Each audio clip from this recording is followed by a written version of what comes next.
Huwag basta babanat. Derechahan ang usapan, pero patas ang talakayan. Dito pag-uusapan ang mga napapanahong issue. Eye for an eye. Eye for an eye. At kasama niya pa rin po Idol Mark Espinosa. Dito lamang po yan sa #1 Music and News FM sa lalawigan ng Pangasinan. Ito pa rin po ang 104.7 IFM Dagupan, Idol. At ngayong umaga po makakapanayan po natin po sa patuloy nating isyong tinatalakay po natin. Humingi rin po tayo ng update patungkol po sa ongoing pa rin na registration. At ito may deadline po ito. At syempre yung pong scheduled na rin ng mga trainings at sa kanilang mga magiging BEIs. At ilang pa pong mga pinagkakabisihan po ng COMELEC. Makakausap, pabati mo na po natin po Attorney Marino Salas, ang ating pong Provincial Election Supervisor sa lalawigan ng Pangasinan. Good morning, Attorney! Good morning, Sir Mark. Good morning po sa lahat ng taga-subaybay natin sa Ayat ng Dagupan. Opo, Attorney, I'm sure talagang busy po ngayon ng COMELEC. Ilang buwan na lang itong ating pong bibilangin po bago ang filing hanggang sa magkaroon po tayo ng tinatawag na midterm elections sa darating po na next year, Mayo 2025. So far po sa ngayon, kamusta po ang ginagawa nating registrations, particularly yung inyong mga pinupuntahan po na mga satellite registration po natin. Kamakailan na pag-usapan natin, Attorney, yung sa mga indigenous people po natin po dito sa may lalawigan ng Pangasinan. Opo, Sir Mark, ongoing po ang ating registration at kami naman po nagpapasalamat sa ating mga stakeholders, lalong-lalo na po sa ating mga barangay officials, Opo, sa mga school officials, ganoon din po mga mall officials na mga binibisita namin para sa aming mga off-site registration. Dahil talaga po sa buo po ang suporta nila sa programa ng commission na ilapit ang pagpaparehistro sa ating mga botante. Opo, yung off-site po natin po ng mga registration tulad po sa mga mall, Attorney, ito po ba ay tuloy-tuloy po in a week or in a month? Ilang beses po ba nasa mga off-site areas po tayo? May schedule po. Hindi po naman pwedeng dire-diretso to, Sir Mike, kasi kailangan din po na bumalik sa opisina dahil marami rin po mga kailangan ng serbisyo sa aming mga opisina.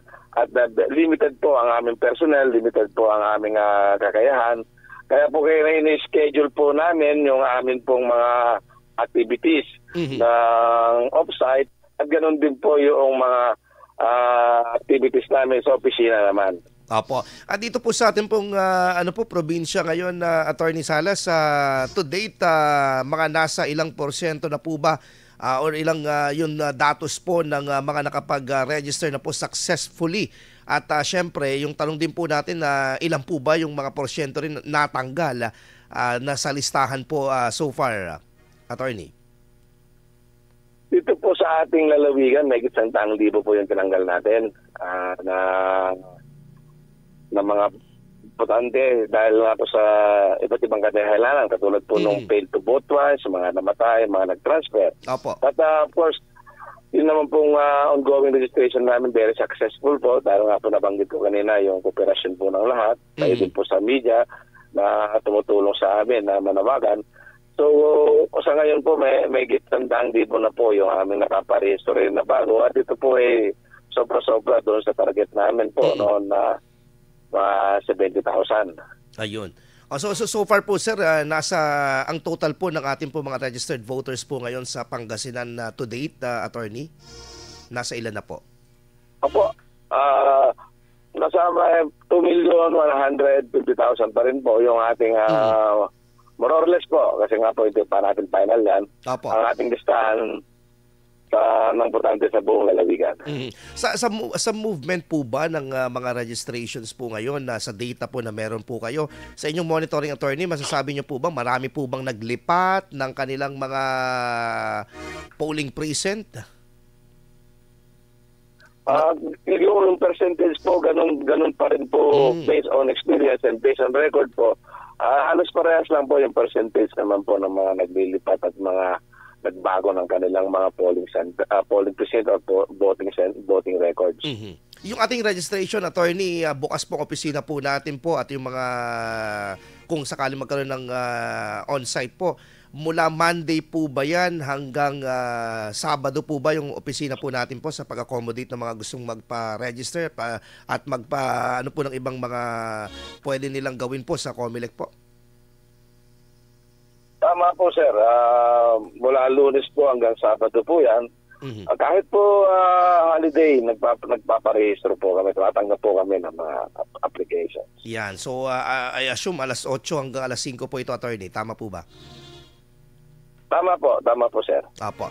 Attorney, hingan lang po namin kayo ng reaksyon dito po sa panukala po. I'm sure dati pa po, usapin na po ito. Pero may mga nagsasabi na kongresista yung pagiging unconstitutional na gawing mandatory itong drug test, lalo na po sa mga kakandidato yung magpa-file ng kanilang candidacy. Sa inyo po bang palagay, attorney, ito pong panukala po ni Representative Paulo Duterte na imandato na magkaroon po ng random drug testing, including the President, lahat po ng kanilang mga appointed officials, at particularly yung mga gustong tumakbo po sa mga elected positions, ay dapat daw dito sa House Bill po na ito na pinafile po ni Representative Paulo Duterte, dapat daw magkaroon ng random test na drug test, in particular every 6 months. Ano po ang opinion po ninyo dito bilang isang election officer po, attorney? As a qualification po, or additional qualification, nag-decision na po ating Supreme Court na hindi lapag po ito sa batas, hindi po ito pwede. But of course po, kung yan po ay bill at dadaan pa po sa proseso yan, ala naman po ako nakikitang masama kung may papasa yan. At dapat lang naman po na kami sa gobyerno, kami po ang maging huwaran. Kung wala ka naman po tinatago, bakit na matatakot magpa-drug test? Ulitin ko nga po, bilang sa official ng Commission on Election, hindi po pwede na persahin natin ang ating mga magpipila ng COC o tatakbo sa halalan na mag-submit ng drug test kahit dahil nga po may decision na dyan ng ating Supreme Court. But kung ito po naman po ay voluntaryo sa parte ng ating mga magpipila, ay napakaganda po yan. At kung sana nga po ang unang magpapa-drug test ay ating mga halal na at magpaparelect ng mga kandidato, yan po ay welcome development sa amin. Patulitin ko nga po, hindi po namin pwedeng persahin ang ating mga aplikante. Ayun. So malinaw po ang sinasabi po ngayon ng batas, pero anyway, ito rin po, wini-welcome natin ito pong move na mula po sa mababang kapulungan sa inisyatibo po ni Representative Paulo Duterte kung sakaling maisabatas po ito. Opo. Maganda po yan. Kung may sabatas po yan, wala naman po akong nakikita ng masama effect. Ako, welcome po sa akin yan. Bilang nagtatrabaho sa gobyerno, pagkaroon po ng, hindi lang po sa, dati po sa mga estudyante, di po ba? Yung pinupus nila na pagkaroon ng random drug test. Mas lalo po sana siguro yung mga nasa gobyerno, whether appointed or elected. Attorney, ano ko lang po, maisingit ko lang, kailan po yung last na registration na po natin para sa kaalaman po ng nakikinig po natin na nanonood po ngayon? Opo, sa September 30 po ang ating huling araw ng pagpaparehistro. So, mayroon pa po tayong may isang buwan at kalahati. So, we're expecting po na yung last 2 weeks po, doon po kami usually dinadagsa. Sana wala nang matigas ang ulo, attorney, mag-overtime na naman po kayo. Yung mga iba, baka mamaya sisihin na naman kayo sa bandang huli dahil hindi nakapag-register. Sigurado po yan, ini-expect na po namin yan, Sir Mark. Opo. Attorney, ang inyo pong na lamang po, paalala at mensahe po para po sa ating pong mga botante at yung mga gusto magpa-register pa at yung mga anawat sa ulo to. Yung matatangkan ti ulo da. Naan pa yung nakapa-register, Sir? Salamat, Sir Mark. Gusto ko pong ipaalam at I would like to take this advantage of this interview, Sir Mark, na ipaalam po sa ating mamamayan. Gusto na rin kita imbitahin, Sir Mark. Opo. Sa Martes po, magkakaroon po kami ng automated counting machine demonstration. No less than ang aming mahal na chairman, nire-respected chairman, George Erwin Garcia, ang darating po. Wow. Kasama ang Commission and Bank. Sa Lyceum Northwestern University po, magsimula po ng alas 8 ng umaga hanggang magsiguro po alas 2. After that, Sir Mark, magkakaroon po ng press conference. So, inaanyayahan ko po kayo na umattend at dumalo. Makinig. Ito po, live din po ito sa official Facebook account po ng Commission on Election. Ito po, una po ito na automated counting machine demonstration sa Northern Luzon. Kaya po, kami po ay nagagalak at sa na-honor po na tayo po ang napili dito sa ating lalawigan, Dagupan. Congratulations po. Pero anyway sir, doon na rin natin siguro malalaman kung ilang porsyento kahandaan na po ang na-print po ng mga balot po at mga election paraphernalia na kakailanganin po. At even doon na natin siguro maitanong kung yung mga ongoing po na magiging trainings po ng mga BEI sa darating po na election, attorney. Opo.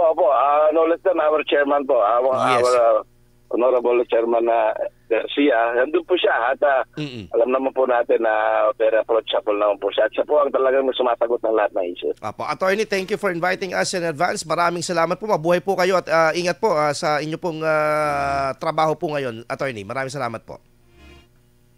Maraming salamat po at mabuhay po ang IFM Dagupan. Mabuhay po kayo, Sir Mark. Bedka, Sir Mark. Attorney Marino V. Salas po, Provincial Election Supervisor ng lalawigan ng Pangasinan.